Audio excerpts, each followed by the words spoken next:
New Zealand में सरकार बदल गई है। सरकार बदलने के साथ ही न्यूजीलैंड की सरकार ने बड़ा फैसला किया है। फैसले के मुताबिक देश ने तंबाकू सिगरेट पर लगा वो बैन हटा दिया है जिसमें 2008 के बाद पैदा हुए लोगों को सिगरेट बेचने पर मनाही थी। इस फैसले को लोगों ने चौंकाने वाला बताया है। कई हेल्थ एक्सपर्ट्स ने कहा है कि ये सार्वजनिक स्वास्थ्य को एक झटका है।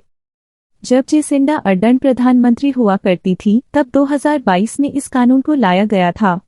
स्मोक फ्री एनवायरनमेंट कानून में कहा गया था कि 2008 के बाद जन्मे लोग स्मोकिंग से जुड़े उत्पाद नहीं खरीद पाएंगे। इस कानून का मकसद उन नौजवानों को तंबाकू के सेवन से रोकना था जो लगातार इसकी गिरफ्त में चले जा रहे थे। कानून में खुदरा स्तर पर तंबाकू उत्पाद बेचने वालों की संख्या पर सिगरेट में निकोटीन की मात्रा को लेकर भी दिशा निर्देश तय किए गए थे।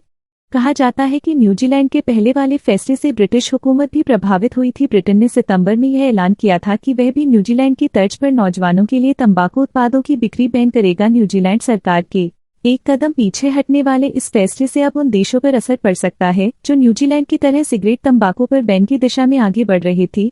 क्रिस्टोफर लक्सन न्यूजीलैंड के नए प्रधानमंत्री बने हैं। कल यानी सोमवार को ही उन्होंने शपथ ली। पदभार संभालने के बाद क्रिस्टोफर ने कहा कि उनकी सर्वोच्च प्राथमिकता अर्थव्यवस्था में सुधार लाने की होगी। गठबंधन सरकार बनाने के साथ लक्सन ने टैक्स में कटौती का वायदा किया है और 500 से अधिक पुलिस अधिकारियों को 2 साल के भीतर प्रशिक्षित करने की बात की है। तंबाकू से जुड़े पुराने कानून को भी हटाने के पीछे यही दलील दी गई कि इससे लोगों को टैक्स से राहत मिलेगी। जेसिंडा अर्डर्न ने 2023 के शुरुआती में इस्तीफा दे दिया था। करीब 6 साल तक वो इस पद पर रही थी, बाद में ये कहते हुए कि अब उनके पास देश को कुछ भी नया देने को नहीं है।